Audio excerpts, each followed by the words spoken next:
different today for you guys, and I'm really excited. As you guys know, I am all about technology, and I love new technologies, and I love to talk to interesting who are starting these technologies. And when they have to do with hockey, well, everything just converges into my world in a wonderful thing. And that's what we have today. And there's a great story about how I found Tim Oldfield, SmartRInk. But I'm gonna first introduce you to him. Hey, Tim, how are you? I'm doing Declan. How are you today? I'm doing wonderful, and thanks so much for coming on. Now, you are where? You're way up there, right? In somewhere in the Canada parts. Definitely north of the 49th parallel, yes. But I'd like to point out I am south of Minneapolis. Okay, well, it's not so bad. So not so bad. But yes, we're in Halifax, Nova Scotia, which is on the Atlantic coast. And I always tell people the next stop for us in that direction is England. They're up there. You guys are, and yeah, that I mean, I've never met a Newfoundlander that I didn't like though. It's such a great group of people. That's awesome. So thanks so much for coming on. So here's how I found Tim, and then we'll get into what Tim. So as you guys know, I built this rink this past year, and we had a rink last year in the backyard, and it was a blast. My kids completely got into it. I more than I ever thought. Hockey mainly because ice hockey was too expensive and I couldn't afford to do it, and then so I built the rink last year, and it was a dream to have a rink. I moved a place a little bit further north than I used to live, not far, but like 45 minutes north, and which is amazingly different in terms of temperature, and I can actually have ice here. I never could have done that when I was a kid.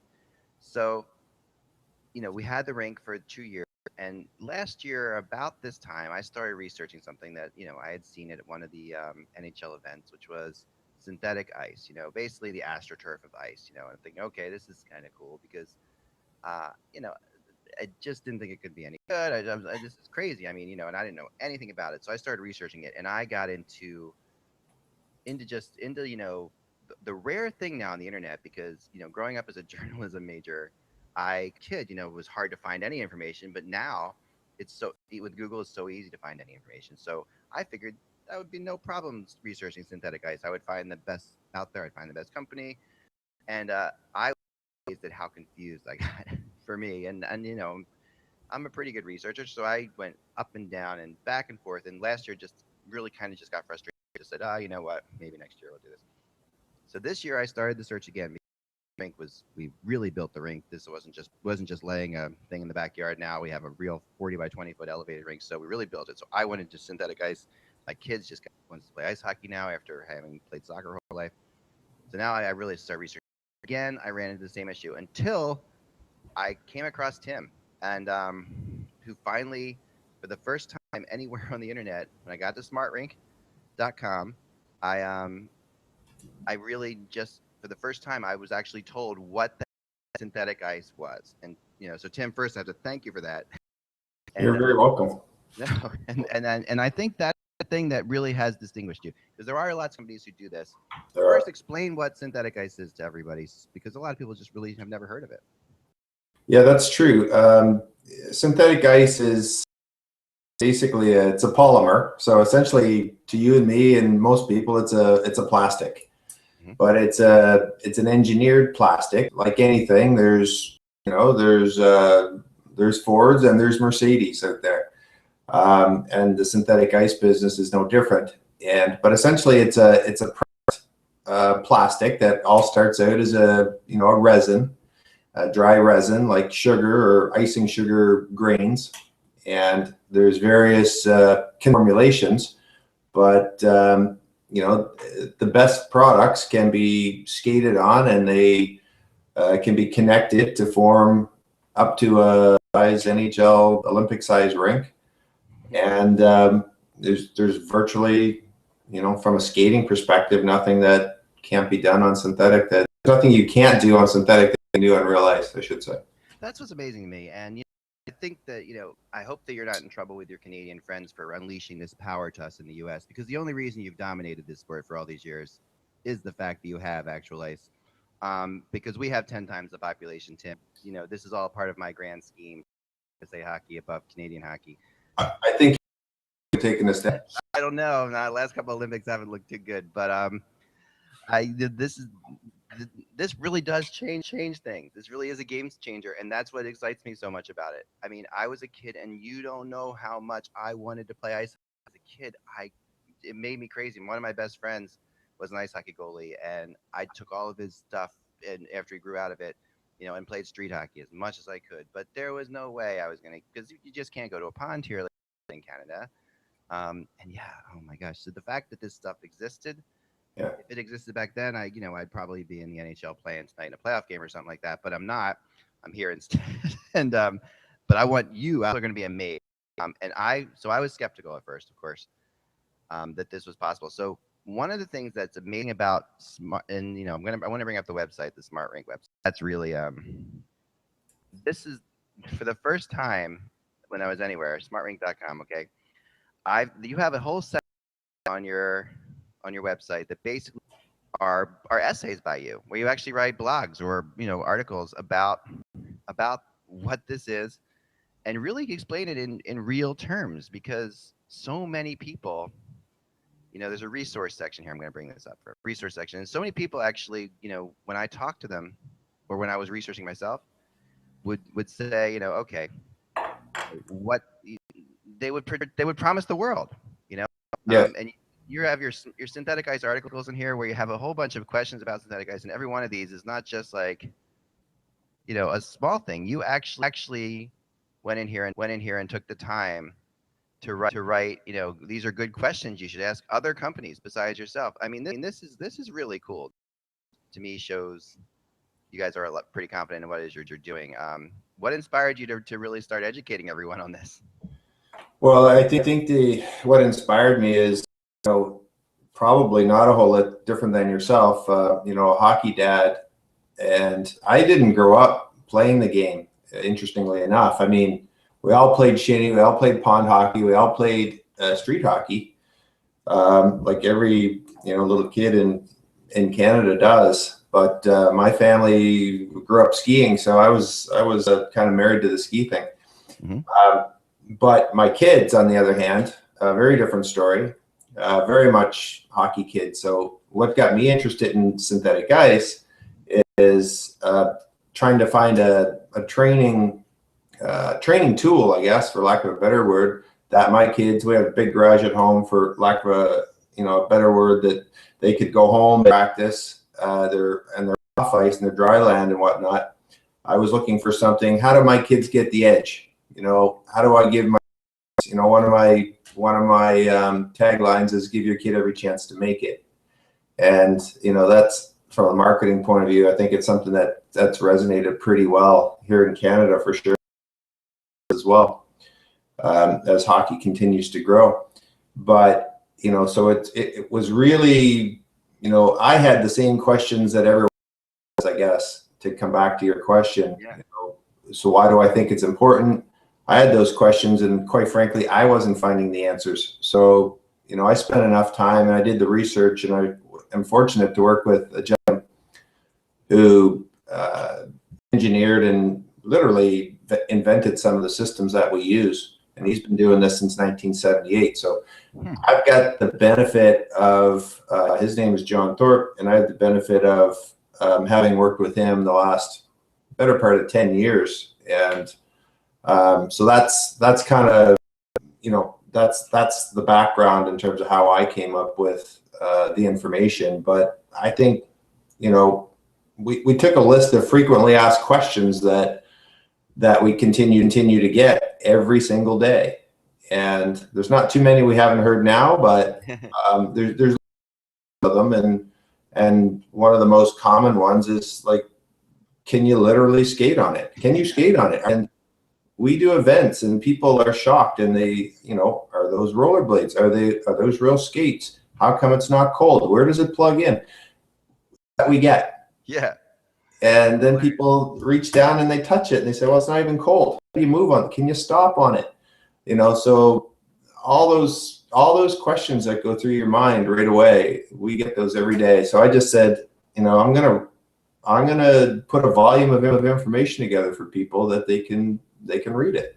It was, I mean, actually literally took me from being like, well, this whole synthetic ice thing feels like it's a scam. Like I was at that point where I'm like, no, everyone says mine's the fastest or Yeah. slickest, most like real ice. I was at the point where I was just about getting frustrated, and I've seen frequently asked question things before, but when I clicked on yours, there were entire articles for every question, which I loved, and completely you just were, and you weren't telling people that this was going to be as good as regular ice, also, which also impressed me because so many people say, oh, it's as good if not better than regular ice. I mean, I want to show you guys for a second a video here because this is pretty cool. I'm gonna this gives you an idea of what it actually looks like in action. And then this is, I shoot, I did this the wrong way. Sorry, my fault. I will go back here and I will do this. But yeah, this will give you an idea that this really does. This is a woman really skating on it here. There's nothing. There's no trickery. Yeah, so you can see here that this is. I mean, just and the way Google Plus says it has to be minimized like this, but it's okay because you get the idea here. This is really. I mean, it looks like she's on ice, and yet this is just a polymer plastic, like you said, and so that when I saw these videos too, and I'm like, okay, wait a second, this is for real. Actually, something that can. This is actually something that can work, but then it was like, oh, where the heck am I going to buy this? Where the heck am I going to get this from? And you started this in 2007, so obviously you've seen a lot of changes in this whole thing too, in this technology, I'm sure. We've come up with a number of improvements to the product, both in terms of the material and more importantly, the connection systems. So, and one of the, you've got some pretty extreme climates in the U.S. as well, both hot and cold, probably more so than we do, actually. But we've got some really extreme cold temperature regions in Canada. And especially when you get into northern Alberta, northern Ontario, northern Quebec, they're extreme environments, which are substantially, minus 20, minus 30 degrees Fahrenheit sort of environments, and it's and ice doesn't always work when it gets that cold. Is that correct? There's issues with ice at that point, isn't there? In terms of real ice or refrigerated ice? Yeah, well, it's extremely difficult on the hard on the equipment for one thing. Yeah. And not to mention in the really northern climates, as it might seem, when you get up above sort of mainstream populated areas, it's extremely expensive to run electric as well. And in a lot of cases, even though it might be cold enough, open the door and freeze ice sort of thing. Literally, you can, but for ice arenas, for any kind of organized hockey or skating, they generally run electricity in those northern climates on diesel. Yeah. And diesel is an extremely expensive way to generate electricity. So, even way up north, our product makes a lot of sense. It really does. And like this winter, I found out how hard it is to run to actually contain a real ice rink. That's right. It's incredible. I mean, I literally rigged up, and if my thermometer outside, which is digital, told me it was 20 degrees or below, it would actually wake me up in my bed with my alarm, and then tell me to go out. And so I would go out at 2 a.m. and then throw some water on it and just keep it, and it was fun. But at the same time, I'm thinking to myself, man, if I get this synthetic ice I'm not going to have to come out here in the middle of the night. So that was appealing as well. Here's a really cool video too of a rink being built. I like this as well. This is let me see if I can get this working. Hopefully this will work fine. Here we go. Hold on. This is where Google Plus is so kludgy. We usually judge our backyard rinks by how many beers it takes you to drink by the time. I like that. I never a 6-beer rink or an 8-beer rink or a 2-beer rink.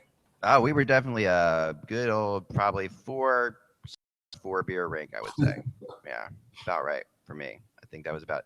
It was nuts. Here we go. So this gives you a chance to see a rink being built, and this is just the whole. I mean, the way these things go together is really cool. Like, and you can see sort of the panels on the bottom there as well. And this just looks, and the fact you guys have the lines and you have the creases. I mean, this is very, very cool. And that's something I also found we can't make with regular racquetball rink. Do lines. because that ice melts under. So you can't do lines, which is really which was also because I tried everything. Trust me, I learned as I went. This particular rink that you're showing there, he actually, we had a very tough winter here, as I'm sure you're probably aware. You probably did as well. Yeah, we did.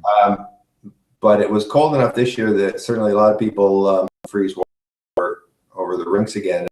This particular gentleman, this one we just did last December, and he literally flooded it and had natural ice on top of the synthetic for a couple months as well. Very cool. So he kind of got the best of both worlds at his backyard rink. Yeah, and you can still do that too. And it's funny, and you have different kinds of products. Some from my research that I've learned, works well. They can keep outside all year long. Others that you could, but even if you're taking this apart, the cool thing about this is this goes together as little panels, and so when you get the ice, that big sheet, it comes as sort of jigsaw puzzle panels, right? Yes. And I like the together. I got one right here. If you let me see it. This is what you have. Yep. You can see that. Can you see that already? Yeah. It looks great.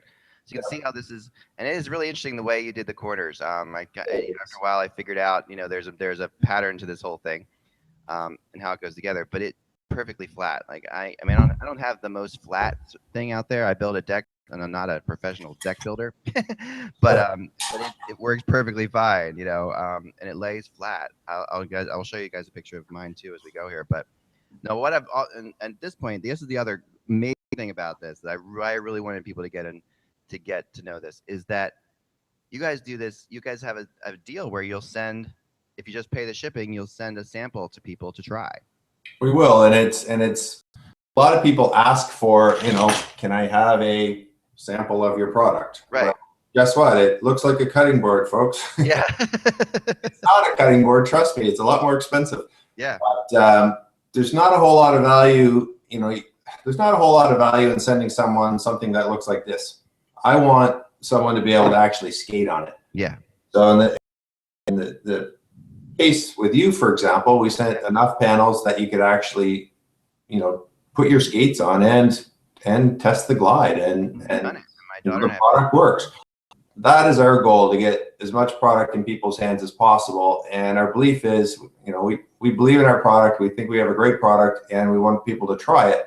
And so we encourage the free trial, and we came up with a marketing program. It's been really successful. People have to pay the shipping, of course, but on 8, 12, 15 panels, depending what their situation is, and it ended up at their house. They put it together, and it's really successful. So it's working for us. We were in the middle of this crazy rainstorm, and I'm about to go to Florida, but I had to try this stuff out. So I first went down to my basement. I set it up in my basement, and I'm like, I'm going to put this in my bin. And it was, I have like 10 panels. It was down in my basement, and I was putting them, and we could skate on them. Bring my daughter down, and she was amazed. I mean, it is harder to skate on. There's no question about it. And it's not regular ice, as you guys say, but the cool thing about that actually is that, and I've talked to other people since then as well, that say that, practicing on a bigger baseball bat, that when you actually get back on the regular ice, you've seen this with your kids, correct? Well, yeah, definitely. And, people always, they have that concern. Hey, is it gonna wreck my kid's stride? Is it gonna, are they gonna go from this onto real life? How is that transition? And I got to say, like, I've got a 21-year-old who plays junior hockey now and goes to university, and a daughter who's 16 and plays midget AAA. So we're around the hockey scene, for a long time. I've got 2 kids that are amazing skaters. Like, they really, and they didn't get it from me. Trust me. You've probably seen my video of skating on there. I think there's one of them, and I'm not that. I can get by because you grow up skating, but I didn't play the game. Not to the extent that a lot of people do. Sure. My kids can really go, and I put a lot of that down to the time they spend on synthetic ice. They're very explosive skaters. It's just obvious, right? I mean, it's all about time spent. That's why Canada has all the great hockey players. Why you get these great players from Russia. They just get a chance to play. It's time on ice. It's just skating time. Yeah. you know, it in and of itself, synthetic ice won't make you a better player, but it's like any tool, any training aid, any training tool, you have to put the time in and you have to use it. But if you're that kid who's going to shoot 1,000 pucks a day, yep. why not do it with skates on? But my whole neighborhood is just crazy now. We you know, we still have the trial thing. We're going to be getting the bigger. We're going to be getting the entire 40 by 20. And my daughter, you know, like I said, there's no better testimonial than the fact that, you know, there's a girl soccer for the last 5 years, soccer camps, soccer year round. And then once she played ice hockey, she was like, oh, that's cool, but I can only do it a month or two a year. And I said, well, maybe not, you know, maybe we can actually do something. Maybe, you know, we get this one, we set our ice up in 2 different, because you can set it up in as many different ways as you want to. So we have panels, we set it up in a big L shape so we could skate down, turn around, skate back. And then we set them up in a big block. So I could actually put a net behind her, put her on and have her stand there and you know, and shoot at her. And she was just, this is just like ice, Dad. Yeah, this is amazing. She completely, and I could see her game just getting better and better and better. And the fact that we now have this in our backyard, it's just a huge advantage. And I know we talk so much about, you know, youth hockey and all that. And I know so many people out there and our readers and listeners have kids in youth hockey, because whenever we get youth hockey issues that we talk about, you know, about crazy parents and stuff like that, everyone's just like, and I know, because I'm, you know, I guess soon to be part of youth hockey. I've been part of youth soccer, and it's crazy there too. So, Yes. But this to me is just, it's really kind of revolutionary. Something that I don't think people realize exists, and it's actually an advantage that you can give to your kids. And that to me is the most exciting thing, because I don't know about you guys, but I'm really stingy with my own money. But when it comes to doing something to make my kids better at a sport, I'm like, right, you're. Well, you know, it helps them get the most out of it. Yeah. And, you know, again, if it's that, you know, my son's a good story, because, you know, he started out, you know, in Canada. He was a late, quote unquote, late starter. He probably didn't start playing hockey till he was 6.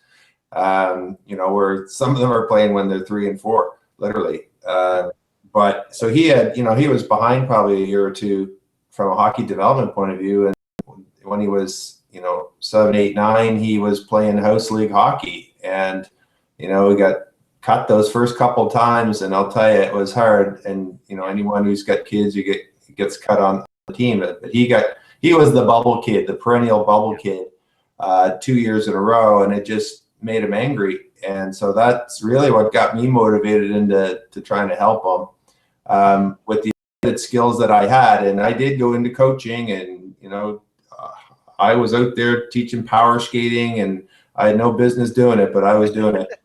and it was a lot of fun. And my son, God love him, like, he stuck with it and he worked hard, and we got synthetic ice, and he shot pucks like you cannot even imagine, but with his skates on. And it was a whole, like, the light bulb went on and the whole world changed for him. It is that kind of game. He just became, you know, and he's still playing, and he still loves the game. So it's a nice story. It's a great story. And to me, that's the thing. Like, people, you know, we grew up playing street hockey when you could play ice hockey, but it's a totally different game, you know. And I didn't even realize that until I could actually afford to play ice hockey. And then when I played in men's leagues, I was, you know, amazed at how much cooler it was, you know, on ice, actually on skates, how the rhythm of the game flows, how there's this natural beauty to it that you don't necessarily get when you're running around in your sneakers on a tennis court, you know. Yeah. There's just a flow to it. Also a lot faster. A lot faster and just cooler. I mean, it just feels like a very modern. It feels very futuristic. That's the first word I use, which is kind of crazy, because, you know, but I felt like I was playing like some hockey in a futuristic world, because to me, I could move. This is a really cool video of a kid. I guess this is in a garage, right? So this is just. That's actually in Wisconsin. So I mean, this is just in a garage. Yeah. And it's not a lot, you know, it's a good size. I mean, it's not huge, but it's perfect size for somebody to actually be able to do this. And if your kid can do that every day, you know the difference. That kid is 5 years old, and you know, and I stay in touch with that dad a little bit, and he sends me. I mean, he literally has a testimonial that he wrote for me that's 3 pages long. Wow. And it's quite a story. And this kid's going to be quite a hockey player someday. I have no doubt about it. Gonna see, because with the ice getting better and with hopefully more people getting involved with it, we're gonna see your first couple pro players that can talk about playing on synthetic ice when they were a kid. We have a kid coming out in one of the top prospects next year for the draft out of Arizona. Really? Wow. Yeah, and I'm sure I've never talked to him to ask him, but you'd be positive he would have had to have skated on synthetic ice at points. Now, there's a couple different kinds of synthetic ice as well. And this is another question that you guys handled really well. You and Raz, who works with you, who has incredible knowledge on this as well. To me, so there's one of the questions I had was this lubricating versus non-lubricating ice. Yes. It's something that comes up all the time when you do research. There's ice that says, Yeah. this ice you spray stuff on to make it faster. What is that whole story? Okay, well, the story is there. You're right. There's products that are lubricated and products that are non-lubricated, and by and large, the majority of products are, dry products. So, Right. You take material like this, and well, not quite like this, but you take similar material to this, and you have a spray. Some people use silicone. There's different products that are used. We use a product called polyethylene glycol, and it's water soluble. So you mix it with water, and it's biodegradable. It's actually used in a lot of medical applications. So it's safe for people. And you spray it on, the water evaporates, and the glide, we call it a glide enhancer. Mm-hmm. The glide enhancer remains on the top of the surface, and it makes it actually quite a bit easier to skate on the material with a skate blade. It kind of essentially reduces the friction. Right. So the material in and of itself has already got quite a good coefficient of friction, but this enhances the whole experience. With this particular product, we have even dry additives that go into the plastic that, it's literally a product like soap, which gets mixed with the material and it's dry, and that further enhances it as well. But we also have, there's products out there which have the glide enhancer now infused in the. Wow. And some companies do it really well. It's like anything.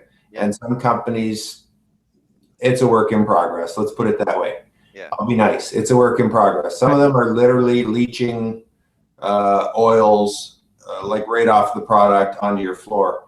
And so those are probably ones that aren't doing it quite so well. But the factory we deal with in Germany, they really have it down to literally a science. And before they ever send anything out to market, it works well. Ahead of they have a product. They're able to mix a very small percentage of silicone right into the dry material, and so it doesn't require gliding as a topical solution. Wow, that's pretty amazing, and astounding. I mean, really, it's incredible to me that this exists. I think that people are listening. I'm sure they're saying the same thing. I mean, you guys have worked also with NHL teams and the NHL, and one of the reasons I ended up finding your website was actually because the NHL told me about you guys. You've done some good things there. What are some of the stuff you've done? Actually, we did a couple of the face-off events with NHL, and that is that's their initial game and the event around the game. So they pick a different venue every year, and they bring this around North America. The first year we did it was in Toronto at Yonge and Dundas Square. That's like Toronto's version of Times Square. I bet a lot of people watching this were there. I bet because they'll remember it from that. Yeah, so that was Face Off 2010, and then we did Face Off 2011, which was with the Winnipeg Jets, and that was when they kind of resurfaced back into the league, and that was a lot of fun. I mean, these are fun, big, well-attended events. So we're out there and with our synthetic ice rinks. And the NHL has this program called Hockey Heroes. You may have heard of it. Yep. And so they get some kids who probably otherwise would never have the chance to do something like this. They provide, my understanding is they provide them gear and instruction, and they get them out on the synthetic ice surface, and they do drills with them. And it's a big deal for them. So those are a couple of events we did with the NHL at the corporate office. And then we also did some work with the New York Rangers a couple of years ago during their playoff run. And we had a rink set up literally right on Broadway. Oh my gosh. They shut down access to Broadway, and we had a 24-hour period where we had to set up and take a rink down. And we also had one set up right outside Madison Square Garden, just outside Chase Bank on their plaza. Oh yeah. So that when the fans came in for the afternoon games, they could take skates that were provided by the Rangers and skate on an ice surface that was there. So yeah, That is cool. And I mean, I've seen a couple of these in action, and it's amazing because you guys set these things up pretty quickly, and break them down pretty quickly. It's really not that complicated, right? it's not, and some products are a lot more complicated than others, and sometimes when we set it up on a streets don't tend to be perfectly level and even.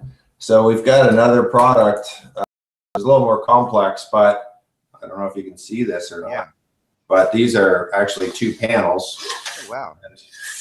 So it has the panel has a little a groove or a slot in it. Right. See that machining, and that's like a person. So these have been cut. This is normally a big panel. Right. But as a sample, it's got this little tongue. Right. That holds it together. This connector. Oh wow. Okay. So you can imagine when you put this together, there's no possible chance of this panel, separating vertically or horizontally. So amazing. We can put this on a street. We can put it on grass. We can put this on gravel. On grass. It's ridiculously strong. This would be the strongest connection system on the market, no question. Wow. I haven't even seen that before. That's amazing. That's really so if we built the full lines and creases and that sort of those options, we would definitely use this product. That's amazing. Wow. What I want to talk about is another thing that got me really excited. And you guys know out there that I don't push products usually. This is not, I don't push unless I'm just blown away. We get a lot of people when I advertise on Hockey Buzz. I've done some, especially with people like I did recently with the box hockey thing that was really cool. Just when you find people that are just fascinating. And this is something that's really amazing as well because you have this thing called Rink Funder. I'm going to bring it up and you can explain it. And exactly how does this work? Okay, if you've one of the we just launched that literally 2 weeks ago, and essentially Funder is based on the premise of crowdfunding as a way to fund your project. So in this case, the project would be a community skating rink, and what we find is the biggest barrier to a community getting a rink in their community is getting the funding. So we're using existing crowdfunding platforms such as Kickstarter and Indiegogo are two popular ones, and we would there's a way to have an application on the application tab. We got a few of them this week as soon as we launched it. Wow. There's obviously some pent-up demand, but you simply fill out this application and we go through that application directly with them and see if they are a legitimate contender for funding a project. And essentially, if you think of let's just put a $120,000 value on a project. If you had 1,000 people in the community and they each donated $100, that's kind of the premise of crowdsourcing. That could just as easily be 100,000 people donating $1. Sure. Or a corporate company might kick in $50,000 and the community comes up with the rest. So there's any combination of ways to get it funded. But the whole point is to use the power of social media within your community to actually get the rink ordered, paid for, and installed and delivered. You make so much yards, right? So it's everything. It's turnkey. We sharpener. Well, that's pretty awesome. Yeah, I don't know. I don't think I told you this yet, but I went on Craigslist and bought a whole bunch of used skates because once we started our rink this summer, we were, you find out how popular you are in the neighborhood. Oh, you do. People over here all the time. So I've got a whole bunch of used skates to use sharpener next. Yeah, because it's really something. I mean, and having skated now on this synthetic ice, the trial stuff that we got, it's amazing how the first thing I noticed, of course, is it does surprise you because it is different, but that goes away pretty darn quickly, much faster than I thought it would, because I was sort of prepared to for it not to go away. And then my daughter and I started passing the puck around on the ice, and and I like I say I mean before we know it, literally we're forgetting that we're on synthetic ice, and the pucks because the puck slides so well on it. I was amazed. That was one of the things I was really curious about. One thing to skate across it, but the other thing that's amazing to me is you actually do feel like you're digging into because you think you're skating on top of plastic, you're skating on top of plastic, Yes. but you really get the sense that you're digging in and you stop like you would normally stop. Your hockey stops work. And the more you do it, the better you really feel that learning curve. It's just we've done it. Yeah, there really is an element of trust in there. Oh yeah, because For that first time you stop, you go, how am I going to stop? And then you take that leap and you either, Tim. Like I'm a goalie and I never really was that great of a skater either. So I'm like the same thing. So I'm not the best hockey stopper in the world. Even on skis, I'm not really good with my hockey stops. So I was, my daughter, meanwhile, she's picked it up immediately and it didn't feel you came into a nice gradual stop. It wasn't like you'd expect that I'm skating on plastics. I'm gonna come to it. Yes. It really felt like it really did. Hard to explain it, and something I think you guys should try. And I'm gonna put the link to everything in this on the blog, so you'll see it. It's in the blog here. It'll also be on the YouTube video here, so you can find out how to get involved, how to get a sample, and I'm also going to during the Hockey Buzzcast kind of going through like our progression. I'm going to show you pictures of every day of my daughter and I and how we're going to build this thing because we're going to get this stuff to build a 40 by 20 foot rink. It's going to be pretty amazing, and I hope my hope is that some of you out there who have kids who are playing like mine, that you're gonna go. And it's not $100,000 to build a 40 by 20 foot rink. It's not. It's really reasonable. It's considering what you spend on ice time alone and what you spend on like one summer camp. I was talking to my fam, like, if we spend, with centers like summer camp, we can do the rink in less than that, which is crazy. So, and that's there forever. So to me, that was pretty awesome. And there's nothing like the sound. And I know Canadians are going to laugh at me for saying this because they always do, but there's nothing like the sound of, in the morning, lying, your kids laughing outside and the hockey sticks and the skates going back and forth. It's like in your backyard. That to me was just, forget it. You can give me any big car or any computer, but I felt like I had made it when I heard kids playing hockey in the backyard. I'm like, that's it. I'm here. This is a great life. So yeah, it was really fun. And honestly, I can't recommend this enough. And we'll tell you more about it and how to get it on the Hockey Buzzcast as well. And Tim, thanks so much because I know you're heading off to Scandinavia now to deal with some stuff you're doing over there with. Tomorrow off to London, England. Spend a weekend there, and then on Monday I'll be in Stockholm, Sweden. Wow! My first trip there, I'm going over to visit 2 distributors that I have over there, and we're going to be doing some training and meeting with some potential clients who are interested in building some community rinks. That's amazing. You've got people in Japan. You got them all over the world, right? We do, yeah, all over the world. That's great. Well, the weather's no longer a factor, which is, for hockey, that's pretty liberating. I have to say. Well, thanks, Tim, so much, and thanks for watching this version of the Hockey Buzzcast. It's kind of a special version of hockey. I call it Hockey Tech and the people who create it.